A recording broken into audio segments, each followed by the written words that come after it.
Lors de la pandémie à coronavirus, qui désormais selon l'OMS n'est plus une urgence sanitaire de portée internationale, il y a un concept qui est revenu plusieurs fois, ce qu'on a appelé l'infodémie. Alors l'infodémie, on a déjà fait une vidéo là-dessus sur cette chaîne, je vous invite à aller la regarder. L'infodémie, c'est la surabondance d'informations qui peuvent être précises ou pas, qui interviennent dans un environnement physique ou digital et qui vient justement à la suite d'un événement de santé ou d'une épidémie. Alors, le plan de réponse contre la coronavirus a consisté, selon l'OMS, à intégrer également la gestion de l'infodémie parce que on s'était rendu compte que les gens recevaient des informations qui venaient de toutes sortes, de toutes sources. Il y avait des rumeurs, il y avait plusieurs fausses informations qui circulaient à la fois dans l'environnement digital et également dans l'environnement physique, qui faisaient en sorte que les gens étaient confus, les gens étaient perdus, les gens ne savaient pas qu'est-ce qu'ils pouvaient croire. Et ça a causé ça a eu un impact au niveau de la vaccination parce que les gens n'avaient plus confiance aux vaccins qu'ils recevaient, les gens n'avaient plus confiance aux mesures de protection sociale, les gens n'avaient plus confiance aux autorités de santé parce qu'on pensait que cette maladie était venue pour exterminer la Terre, avec toutes les théories de complot qui ont suivi par la suite. Alors dans cette vidéo, je voudrais revenir sur ce concept qu'on a introduit en santé publique, qu'on appelle l'infodémie. Alors la gestion de l'infodémie, qui est désormais une activité qui est intégrée dans la gestion d'une épidémie et qui notamment intéresse tous ceux qui sont gestionnaires de l'incident, ceux qui travaillent dans le système de gestion de l'incident à travers les différents pays. Et c'est intéressant pour ceux qui sont impliqués dans la santé publique et notamment dans la santé en général, ceux qui sont infirmiers, ceux qui interviennent dans l'aspect médical, d'avoir également des notions sur l'infodémie. Notamment, il y a plusieurs cours qui ont été lancés par l'Organisation mondiale de la santé que je vous invite à aller consulter pour avoir un aperçu général de l'infodémie et en quoi consiste justement la gestion de l'infodémie. Il y a également un livre qui est sorti récemment, un magnifique livre publié par Tina Pernat, qui est celle qui est le lead de la gestion de l'infodémie au niveau de l'Organisation mondiale de la santé, au niveau du département de la gestion des épidémies. Et donc, c'est un livre qui donne exactement des informations up-to-date sur l'infodémie et en quoi consiste la gestion de l'infodémie. Alors, dans cette vidéo, je voudrais partager avec vous 5 caractéristiques qui, justement, caractérisent l'infodémie. Vous m'excuserez pour la redondance. Qu'est-ce qui caractérise une infodémie? Comment est-ce que vous pouvez facilement reconnaître que vous traversez une infodémie? La première caractéristique, c'est que les gens ont des difficultés d'accéder à la bonne information. Alors, ça, c'est ce qui arrive généralement lorsque on a affaire à une communauté qui, par exemple, n'a pas accès à Internet, qui a des barrières et qui ne peut pas recevoir les informations qui sont diffusées par les autorités de santé. Certainement, c'est une communauté qui vit en autarcie et par conséquent, la connexion Internet ne peut pas les atteindre et ils ne peuvent pas recevoir les informations qui sont publiées. Ou alors, c'est une communauté qui ne peut pas recevoir les informations en raison du canal de communication qui est utilisé. Certainement, ils n'ont pas de téléphone et les messages qui circulent sont exclusivement relayés à travers les médias sociaux. Ou alors, c'est une communauté qui dispose d'un moyen de communication qui lui est propre et donc la langue va devenir une barrière et cette communauté ne pourra pas recevoir les informations qui circulent. Donc, voilà la première caractéristique, c'est-à-dire la communauté ne peut pas avoir les informations exactes qui sont diffusées par les autorités de santé. Deuxième caractéristique, c'est que les gens ont des difficultés à faire la différence entre la bonne information et la mauvaise information. Alors, on est dans la deuxième caractéristique, c'est-à-dire même si la communauté a réussi à recevoir l'information, la communauté peut être au contact des informations qui circulent, la communauté ne pourra pas faire la différence, ou les membres de la communauté ne pourront pas faire la différence entre la bonne information et la mauvaise information.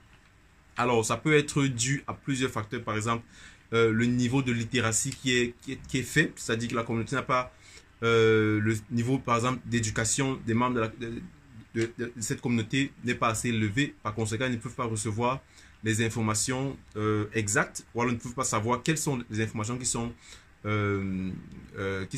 correctes et celles qui ne le sont pas. ou alors c'est une communauté qui a un niveau de littératie digitale qui est faible, c'est-à-dire ils ne savent pas utiliser les réseaux sociaux, ils ne savent pas faire la différence entre une vidéo fake news et une vidéo qui présente des informations correctes. Donc, à ce moment-là, on est dans cette deuxième cas de figure où les membres de la communauté ne savent pas faire la différence entre une information exacte et une information inexacte. La troisième caractéristique, c'est que les gens ne savent pas quelles sont les recommandations qui s'appliquent à eux. Vous savez, lorsqu'on publie généralement des recommandations sur des mesures à tenir par la population, il y a des recommandations qui peuvent varier en fonction des franges de la population. C'est-à-dire, il y a certaines recommandations qui vont s'appliquer pour les enfants, d'autres recommandations qui vont s'appliquer pour des adolescents ou alors des adultes, et d'autres recommandations qui peuvent s'appliquer pour des personnes âgées. Également, les recommandations peuvent varier en fonction du statut des personnes. C'est-à-dire, on peut donner des recommandations en fonction du statut immunitaire de la personne, en fonction des personnes qui présentent des maladies particulières. Et les recommandations peuvent varier selon la frange de la population. Il y a des recommandations qui peuvent s'appliquer aux filles, il y a des recommandations qui pourront s'appliquer aux hommes. Et à ce niveau-là, donc, à cette troisième caractéristique, c'est que les gens ne sauront pas quelles sont les recommandations exactes qui vont s'appliquer à eux. Généralement, il y a ce changement, cette modification, il y a ces nouvelles informations qui sont publiées. Vous savez, lors de la coronavirus, par exemple, chaque semaine, chaque mois, il y a de nouvelles informations, de nouvelles faits qui ressortaient des résultats de la recherche et dont il fallait mettre les informations à jour. Donc, ce changement, cette modification des informations publiées là, peut faire en sorte que les gens soient confus, davantage confus, et donc qu'il y ait ce trouble-là qui va justement favoriser l'infodémie. Donc, cette troisième caractéristique-là, les gens ont la possibilité de recevoir l'information, les gens peuvent faire la différence entre la bonne information et la mauvaise information. Et maintenant, le problème va se poser au niveau du changement des recommandations au fur et à mesure que l'on vit l'épidémie. La quatrième caractéristique d'une infodémie, c'est que les besoins en santé et les besoins en information de la communauté vont changer de manière constante. Alors, ça, c'est justement ce que vous avez certainement remarqué également lors de la pandémie à coronavirus, c'est que les besoins en termes de santé, les besoins en termes d'information, les besoins en termes de messages au niveau des populations va se modifier au fur et à mesure que l'épidémie circule. Cela doit être intégré justement par ceux qui gèrent l'infodémie, ceux qui gèrent la pandémie ou alors l'épidémie. C'est de savoir que ces besoins-là peuvent varier. C'est pour ça que c'est très important de mener l'analyse des besoins, ce qu'on appelle Need Assessment, qui va permettre de savoir quels sont les besoins en information, qu'est-ce que la population recherche comme information, de sorte que le message qui va être relayé au niveau des populations, des cibles clés, puisse être adapté aux besoins des gens, aux informations que les gens cherchent actuellement, aux besoins de santé que les gens peuvent soit exprimer, soit ne pas exprimer. Donc, c'est très important de prendre cette quatrième caractéristique de l'infodémie, qui est ce que les besoins en santé, les besoins en recherche d'informations va modifier au fur du temps. Cinquième caractéristique qui semble évidente, c'est que les personnes, les communautés, tout le monde, les familles vont rechercher la meilleure information ou alors la meilleure solution pour eux-mêmes et pour leur famille. C'est-à-dire que tout le monde va essayer de trouver qu'est-ce qui peut faire en sorte qu'il soit en bonne santé, qu'est-ce qui peut garantir sa santé. Et le niveau de confiance qu'on va accorder aux autorités sanitaires, au corps médical, va reposer sur l'expérience antérieure vécue avec ceux-ci. C'est la raison pour laquelle c'est très important d'avoir, pour le personnel de santé, adopté ce qu'on appelle le marketing hospitalier, c'est-à-dire ce niveau de confiance-là qui est qui est donné par les populations, de telle sorte que cette relation autorité de santé et population soit optimale. Parce que le niveau de confiance que la population a aux autorités sanitaires va également déterminer le succès dans la gestion de l'infodémie. Alors donc voilà les 5 caractéristiques qui justement caractérisent une infodémie.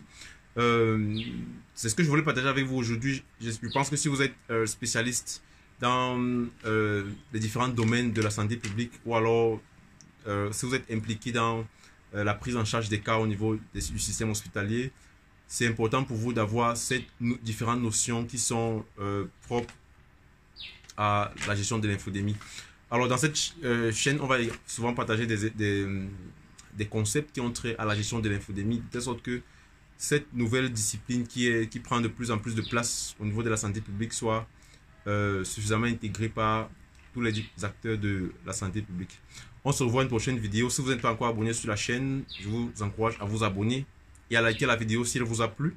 On se revoit une prochaine vidéo. Sentez-vous bien.